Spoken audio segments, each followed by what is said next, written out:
सबसे पहले है सोमनाथ का ज्योतिर्लिंग। यह ज्योतिर्लिंग गुजरात के सौराष्ट्र क्षेत्र में अरब सागर के तट पर स्थित है। शिव पुराण के अनुसार जब चंद्रमा को दक्ष प्रजापति ने क्षय रोग होने का श्राप दिया था, तब चंद्रमा ने इसी स्थान पर तपस्या करके स्वयं को श्राप से मुक्ति दिलाई थी और तब चंद्रदेव ने इस ज्योतिर्लिंग की स्थापना की थी। दूसरा ज्योतिर्लिंग है मल्लिका अर्जुन ज्योतिर्लिंग। यह ज्योतिर्लिंग आंध्र प्रदेश के कृष्णा नदी के तट पर श्रीशैल नाम के पर्वत पर स्थित है। इस ज्योतिर्लिंग का महत्व भगवान शिव के कैलाश पर्वत के समान माना जाता है, क्योंकि कैलाश पर्वत पर जाना श्रद्धालुओं के लिए अत्यंत मुश्किल है, इसलिए इस ज्योतिर्लिंग का महत्व और बढ़ जाता है। और अब बात करते हैं तीसरे ज्योतिर्लिंग की। इस ज्योतिर्लिंग का नाम है महाकालेश्वर ज्योतिर्लिंग। यह प्रसिद्ध ज्योतिर्लिंग मध्य प्रदेश के उज्जैन में शिप्रा नदी के किनारे स्थित है। इस ज्योतिर्लिंग की विशेषता है कि यह एकमात्र दक्षिण मुखी ज्योतिर्लिंग है। मान्यता है कि यहाँ पर पूजा अर्चना करने से उम्र बढ़ जाती है और सभी प्रकार के संकट टल जाते हैं। चौथा ज्योतिर्लिंग है ओमकारेश्वर ज्योतिर्लिंग। यह ज्योतिर्लिंग मध्य प्रदेश के प्रसिद्ध शहर इंदौर के पास स्थित है। जिस स्थान पर ज्योतिर्लिंग है उस स्थान पर नर्मदा नदी बहती है और यह नदी चारों ओर बहती है, जिसमें यहाँ ओम का आकार बनता है, इसलिए इसे ओमकारेश्वर के नाम से जाना जाता है। मान्यता है कि तीर्थयात्री सभी तीर्थों से जल लाकर ओमकारेश्वर में अर्पित करते हैं और तभी उनके सारे तीर्थ पूरे माने जाते हैं। पांचवा है केदारनाथ ज्योतिर्लिंग।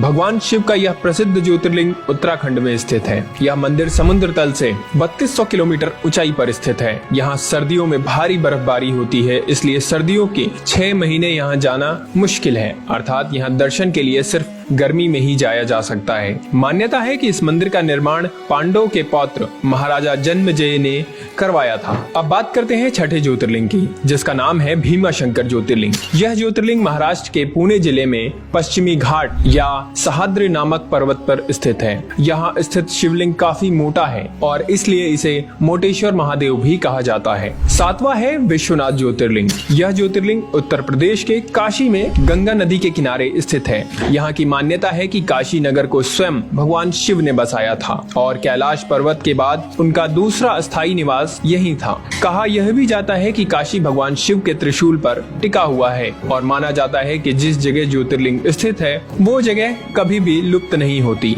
और सदियों से वैसी की वैसी स्थापित है। कहते हैं जो भक्त इस शहर में आकर भगवान शिव की पूजा करते हैं उन्हें हर तरह के पाप से मुक्ति मिल जाती है। आठवां ज्योतिर्लिंग है त्र्यंबकेश्वर ज्योतिर्लिंग। यह ज्योतिर्लिंग गोदावरी नदी के किनारे महाराष्ट्र राज्य के नासिक जिले में स्थित है। कहा जाता है कि गौतम ऋषि और गोदावरी नदी के बुलाने पर भगवान शिव को इस ज्योतिर्लिंग में आकर बसना पड़ा था। इस ज्योतिर्लिंग की सबसे खास बात यह है कि यहाँ ब्रह्मा, विष्णु और महेश तीनों ही विराजित हैं, जबकि अन्य सभी ज्योतिर्लिंग में केवल भगवान शिव ही विराजित हैं। अब बात करते हैं 9वें ज्योतिर्लिंग की, जिसका नाम है वैद्यनाथ ज्योतिर्लिंग। यह ज्योतिर्लिंग झारखंड राज्य के देवघर में विराजमान है। मान्यता है कि इसे लंकापति रावण ने स्थापित किया था। दरअसल इस शिवलिंग को रावण ने अपने 9 सिरों की भेंट चढ़ाकर भगवान शिव से वरदान मांगा था। 10वां ज्योतिर्लिंग है नागेश्वर ज्योतिर्लिंग। यह ज्योतिर्लिंग गुजरात के बडोदरा क्षेत्र में गोमती द्वारका के पास स्थित है। इसके अलावा कुछ लोग उत्तराखंड के अल्मोड़ा जिले में स्थित जागेश्वर शिवलिंग को भी नागेश्वर ज्योतिर्लिंग मानते हैं। 11वां ज्योतिर्लिंग है रामेश्वरम ज्योतिर्लिंग। यह ज्योतिर्लिंग तमिलनाडु के